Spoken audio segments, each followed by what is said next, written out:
Let's move from underground to something that bubbles. Fermentation is one of the oldest preservation methods humanity has ever used, and the Amish never stopped using it. While modern food culture has recently rediscovered fermented foods as a health trend, Amish kitchens never needed to rediscover anything. They never stopped. Here's how fermentation works. Stripped down to its core.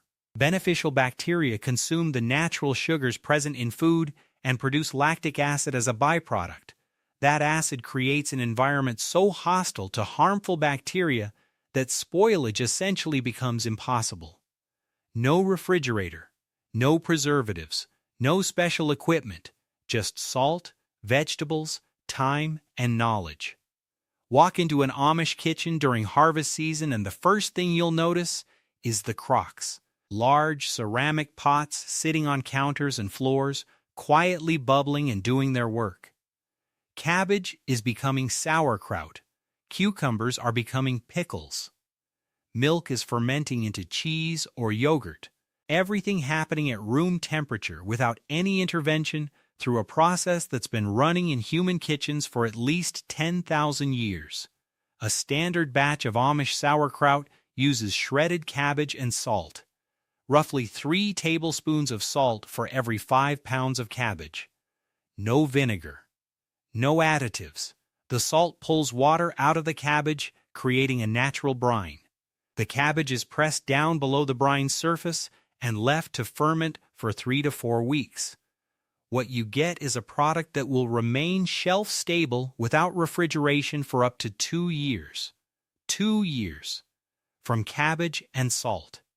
The health benefits are not minor. Fermented cabbage contains significantly more vitamin C than raw cabbage. Yogurt delivers live cultures that support digestive health, and modern researchers are increasingly finding that the probiotic-rich foods Amish communities have eaten for generations offer measurable immune and gut health advantages. Science is catching up to something the Amish never doubted. Pickling in Amish culture goes well beyond cucumbers. Green beans, beets, eggs, watermelon rind, anything abundant in the summer becomes a candidate for the fermentation crock. Nothing gets wasted. Surplus becomes supply for the winter months ahead. There's a specific irony here that deserves attention. Probiotic health drinks sold in natural grocery stores, the ones in small glass bottles for $7 or $8, are essentially the same product Amish families have been making in their kitchens for nothing. The marketing is new. The idea is ancient. Failed fermentation, by the way, makes excellent Amish storytelling material. One family's batch of fermented beets built up enough pressure to blow its lid off and permanently stain their kitchen ceiling purple. They left it as a reminder: always release pressure during active fermentation. Fermentation is also deeply social in Amish culture. Sauerkraut making days bring multiple families together. Women share techniques. Children learn by watching. The process is communal in a way that a refrigerator never could be. It bonds people to food and to each other. Which leads to the next method, and one that produces some of the most recognizable sounds in any Amish home during harvest season. The ping. That small, sharp sound of a glass jar lid sealing under pressure. In modern homes, it might happen occasionally. In Amish homes during late summer and fall, it echoes through kitchens for weeks. Canning, the process of heat sealing food inside glass jars, is a cornerstone of Amish food preservation and the method that allows summer's abundance to survive straight through to the following spring. The science is elegant. Heating food inside sealed jars drives out oxygen, kills microorganisms, and creates a vacuum seal that locks the contents away from air and bacteria for years. Done correctly, water bath canned tomatoes last 18 to 24 months. Pressure canned green beans or meats last 2 to 5 years. A well-stocked Amish pantry after canning season isn't just food storage, it's a strategic reserve. Amish canning sessions are not a solo operation. Multiple women work together around large stoves for entire days at a stretch. Hundreds of jars move from raw produce to finished product in organized, practiced sequences. Everyone knows their role. The process is faster, more accurate, and more enjoyable when it's shared. The variety that gets canned is extensive. Tomatoes, green beans, corn, peas, peaches, pears, cherries, apple butter, soups, stews, and even chicken and beef. A single Amish family might put up 300 to 500 jars per canning season. That number sounds extreme until you realize it represents months of reliable food security sitting on wooden shelves, requiring zero electricity to maintain. And here's what rarely gets mentioned about modern canning culture: the knowledge gap. Home canning has seen a revival in recent years, but most newcomers learn from online tutorials that occasionally get critical steps wrong. Amish canners learned from mothers who learned from grandmothers who learned from great-grandmothers. The technique has been tested across generations in real conditions, not just replicated from a blog post. The results speak clearly. Properly Amish canned food doesn't just last, it tastes exceptional. Because the produce goes from garden to jar within hours at its peak ripeness, the quality inside those jars far exceeds anything sitting in a commercial can that traveled 3,000 miles before landing on a store shelf. Now let's move to a method that involves smoke and time, and produces some of the most flavorful food in any Amish community. Smoke curing has been used to preserve meat for thousands of years. The Amish didn't invent it, but they never abandoned it either. While commercial meat processing moved toward chemical preservatives, artificial smoke flavoring, and refrigerated distribution, Amish smokehouse traditions continued unchanged. The result is meat that is preserved through an entirely natural process and flavored in a way that factory production cannot replicate. The smokehouse itself is a small wooden or stone structure separate from the main home. Separation matters for fire safety, but also because smoking produces considerable heat and smoke over many hours. Inside, cuts of meat, hams, bacon slabs, sausages, whole poultry hang from hooks or rest on racks above a slow-burning fire fed with specific wood varieties. The choice of wood is not casual. Hickory is the most common choice for its strong, classic smoke flavor.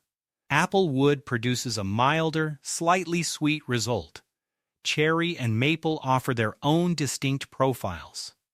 The wood selection is as deliberate as any ingredient choice in cooking because it fundamentally shapes the final product. Smoking works through two mechanisms working together. First, the heat dries the surface of the meat, reducing the moisture content that bacteria need to grow. Second, the smoke itself deposits antimicrobial compounds, phenols, aldehydes, and organic acids directly onto the meat's surface, creating a chemical barrier against spoilage. The result is meat that can be stored at room temperature for weeks or in a cool cellar for months without refrigeration. Before the meat even enters the smokehouse, it typically goes through a curing stage. Amish dry curing involves rubbing the meat thoroughly with salt, often combined with sugar and spices, and allowing it to rest for days or weeks, depending on the cut's thickness. Salt draws moisture from the meat through osmosis while simultaneously inhibiting bacterial activity.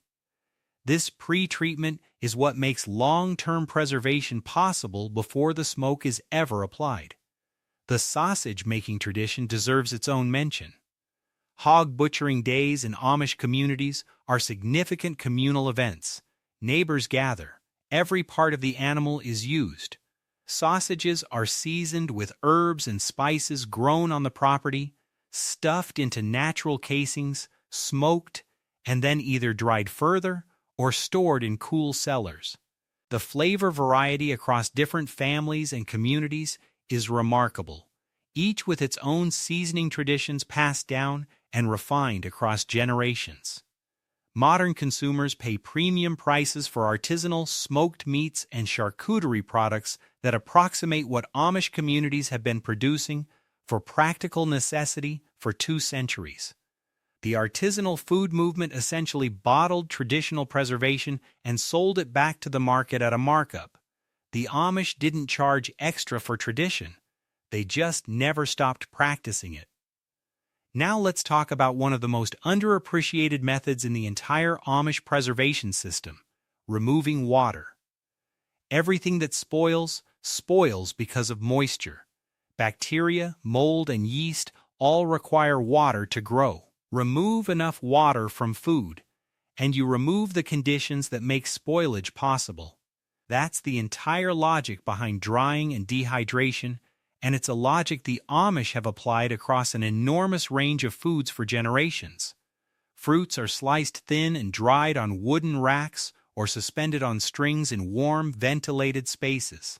Apple rings, peach slices, plum halves, and cherry clusters lose the vast majority of their water weight and become shelf-stable for a year or more.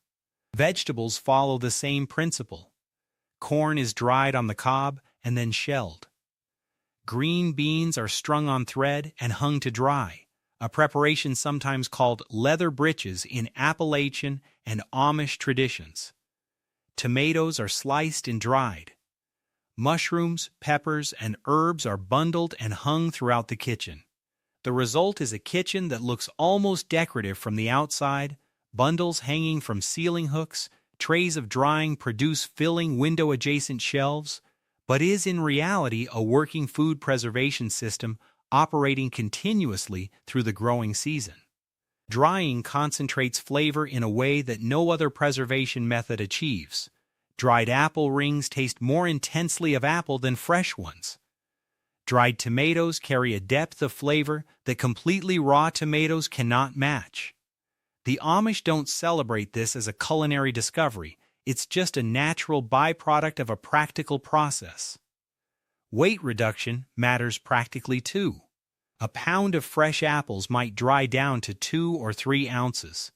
That same storage space holds far more caloric value in dried form than it would with fresh produce.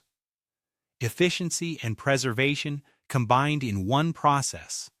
Herbs deserve specific attention within this method. Amish medicinal and culinary herb traditions are deep.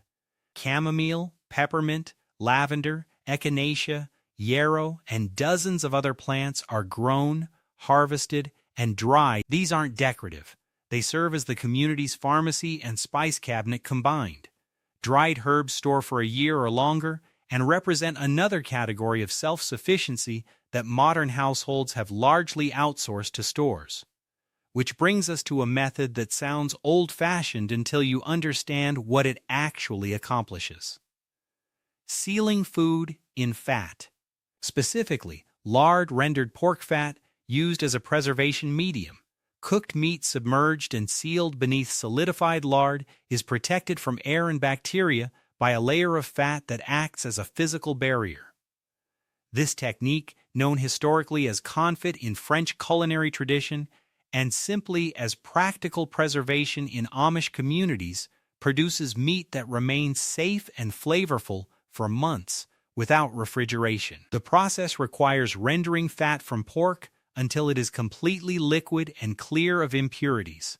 Cooked meats, typically pork cuts, sausages, or poultry, are then fully submerged while the fat is still liquid and allowed to cool until the fat solidifies around and above them. Sealed from air, the meat inside can last several months in a cool environment. Lard itself, beyond its use as a preservative medium, is a shelf-stable fat that keeps for up to a year when properly rendered and stored. Amish households render lard from hog butchering and use it throughout the year for cooking, baking, and preservation. The same fat that appears in a flaky pie crust on a Sunday afternoon might have helped preserve the sausages that go into breakfast the following morning. Modern cooking culture largely moved away from lard in the mid-20th century under the influence of vegetable oil marketing campaigns. Amish communities never followed that trend. They continued using lard because it worked, and continued using it for preservation because nothing else they had access to did the same job. The recent return of interest in lard among food scientists and culinary professionals has validated what these communities never doubted. Now let's talk about sweetness. Honey and fruit preserves represent the most immediate sensory pleasure in the Amish preservation tradition, and also some of the most scientifically remarkable preservation chemistry in nature. Raw honey does not expire. Archaeological excavations have uncovered honey in Egyptian tombs, sealed for over 3,000 years, still edible. This isn't a curiosity. It's the result of specific natural properties that make honey almost uniquely hostile to microbial life. Honey's moisture content is extremely low, around 17 to 20%, far too dry for bacteria to survive. Its natural acidity sits at a pH between 3 and 4.5, outside the comfortable range for most microorganisms. And perhaps most impressively, honey contains an enzyme that continuously produces small amounts of hydrogen peroxide, a natural antibacterial agent that keeps the environment inhospitable to pathogens. Amish beekeeping is simple compared to commercial operations. Hives are hand-built from wood. Honey is extracted using hand-crank mechanical centrifuges rather than electric equipment. The honey never undergoes the ultrafiltration and high-heat processing that strips commercial honey of its natural enzymes, pollen, and antimicrobial properties. Amish honey may crystallize faster than the processed kind, but crystallization is simply a sign of quality, not spoilage. Warming it gently returns it to liquid form. Honey serves multiple roles in the preservation system beyond being a standalone product. It's added to fruit preserves to extend shelf life. Combined with vinegar, it creates sweet and sour vegetable preserves. Mixed with salt and spices, it forms glazes used in preserving hams and poultry. One ingredient doing 3 different preservation jobs simultaneously. The economics make practical sense. A healthy beehive produces 50 to 100 pounds of honey annually. At current market rates for raw honey, a small collection of hives represents meaningful value for a family's pantry and a potential income stream from selling surplus production. Amish fruit preserves, jams, jellies, and fruit butters represent the purest distillation of seasonal abundance. Strawberries, peaches, cherries, blackberries, and apples collected at their peak are transformed into preserves that deliver summer flavor across the winter months. The ingredient list for a traditional Amish strawberry preserve is short: strawberries, sugar, sometimes a small amount of lemon juice. That's it. No modified starches. No artificial colors. No preservatives you can't pronounce. The knowledge required to make great preserves is tactile and visual. Knowing the exact shade of red that signals the jam has reached its set point. Hearing the difference between a jar that is sealed properly and one that hasn't. Understanding when the fruit is releasing enough natural pectin to gel without additives. These judgments come from years of standing in a kitchen alongside someone who already knows them. And here's where the social architecture of Amish life becomes a preservation technology in itself. The knowledge doesn't live in books or instruction manuals. It lives in people. It transfers through proximity, demonstration, and repetition. When that chain of transmission breaks, when children stop learning from grandparents, the knowledge doesn't just become unavailable. It disappears entirely. That's a kind of loss that no archive can prevent. Now we arrive at the final method, and it might be the most profound of all: seed saving. While every other preservation method we've covered protects food that already exists, seed saving protects the ability to create food in the future. It is the one method that doesn't just extend shelf life, It extends agricultural continuity across generations. Scattered through Amish homes in small drawers, labeled envelopes, and sealed glass jars are collections of seeds that represent something extraordinary, living genetic libraries maintained through continuous human practice. Some of these seed varieties have been passed down through 15 or more generations within a single family. Some predate the American Republic. Seeds are remarkably resilient when conditions are right. Most vegetable seeds remain viable for 3 to 5 years under adequate storage conditions. Tomato seeds can last 7 to 10 years. Beans and corn, properly dried and sealed, have been documented germinating after 20 or more years. Each seed carries the complete genetic information for an entire plant and the potential for an entire garden. The storage requirements are not complicated but must be strictly met. Seeds must be thoroughly dried before storage. They must be kept in conditions that are cool, dark, and dry, because moisture is the one enemy that destroys viability faster than anything else. Many Amish families store seeds in paper envelopes placed inside glass jars with tight-fitting lids. A small packet of dried powdered milk or raw rice at the bottom of the jar absorbs any residual moisture and maintains the dry environment essential for long-term viability. The jars then go into the root cellar, where temperatures remain stable year-round. The financial logic is straightforward and significant. A typical home garden might require $100 to $200 in purchased seeds each year. Across a decade, that's a substantial expense. Across multiple decades, it represents thousands of dollars in avoided costs. But the practical value goes beyond money. Commercial seed companies routinely discontinue varieties that don't generate sufficient sales volume, regardless of how productive or nutritious those varieties are. When families save their own seeds, they are permanently insulated from those market decisions. The selection process that happens over generations creates something that commercial agriculture rarely achieves: crops genuinely adapted to local conditions. Each year, Amish gardeners don't save seeds randomly. They identify the best performing plants early in the growing season, the most productive tomato, the most disease-resistant bean, the sweetest corn, and mark those plants for seed harvest. Over decades, this continuous selection pressure produces varieties precisely calibrated to local soil, rainfall, and climate patterns.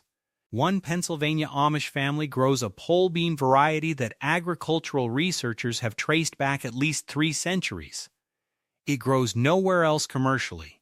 It was never patented, never licensed, never entered into any official seed bank. It exists because one family kept saving it, one generation after another, for 300 years. That is a form of preservation that transcends food. It's a form of cultural memory. Modern hybrid seeds, the kind sold in most commercial seed packets, present a specific problem for home seed savers. Hybrid varieties are bred to produce strong first-generation plants, but when you save and replant their seeds, the offspring revert toward their parent lines and become unpredictable. Amish gardeners focus on open pollinated varieties, seeds that breed true, meaning the offspring reliably inherit the characteristics of the parent plant.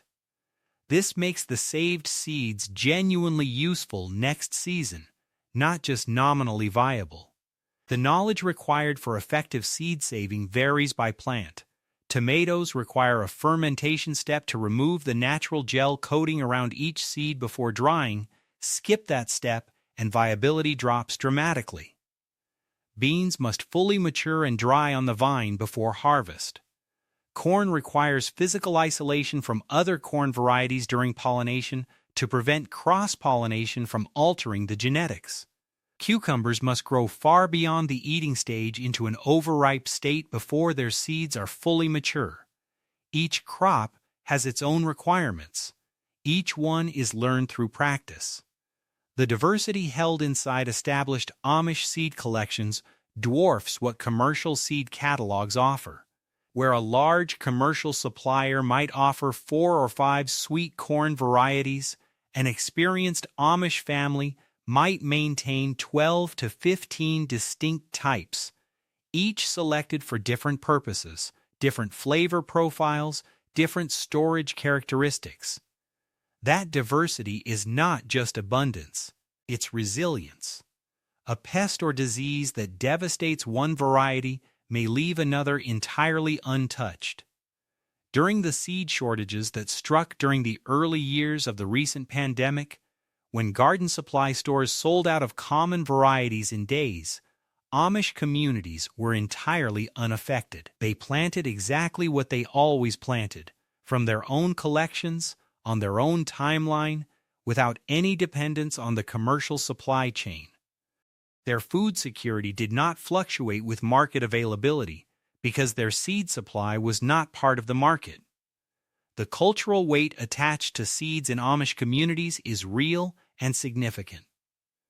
When young couples marry, seed collections are often among the wedding gifts, not as novelty items, but as practical inheritance.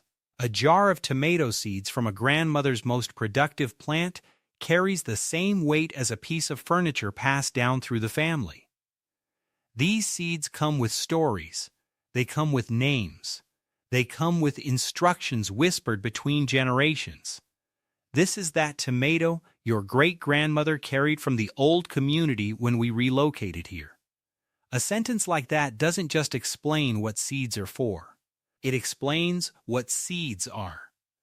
From the underground cool of a root cellar to the sealed quiet of a seed jar, the Amish preservation system is not a collection of isolated techniques. It is an integrated, interlocking approach to food security that builds redundancy at every level. If the fresh harvest is lost to weather, the root cellar provides. If the root cellar runs low, the canned goods remain. If the jars run empty, dried foods fill the gap. If supplies stretch thin before spring, the preserved meats sustain. And when planting season arrives again, the seed collection guarantees that the cycle continues. No single point of failure, no dependency on electricity, supply chains, or market availability. Just knowledge applied consistently across generations, building a system more reliable than anything modern convenience has produced. What makes this all genuinely remarkable is not the individual techniques. Any one of these methods can be learned from a book. What makes it remarkable is the living transmission, the fact that this knowledge moves through people, not paper, and is sharpened rather than diluted with each passing generation. We have largely traded this for convenience. The refrigerator, the grocery store, the commercial supply chain, these are extraordinary achievements. But they have a cost beyond the electricity bill: dependency. When any part of that system fails, the modern household has almost nothing to fall back on. The Amish don't celebrate their self-sufficiency, they just practice it. Quietly, consistently, every season, every year, for as long as anyone in those communities can remember. And perhaps that's the most important takeaway. This isn't nostalgia for a simpler time. This is a functional set of skills that kept people fed through famines, blizzards, economic collapses, and supply disruptions across hundreds of years. These methods weren't replaced because something better came along. They were replaced because something easier came along. Easier and better are not always the same thing. If you found this useful, give my channel a like. It genuinely helps more people find this kind of content. These are skills worth sharing, and your support makes that possible. The root cellar is still cooling underground. The crocks are still fermenting. The jars are still sealing with that sharp, satisfying ping. And somewhere in a small glass jar inside a cool Amish cellar, a 300-year-old bean seed is waiting for spring.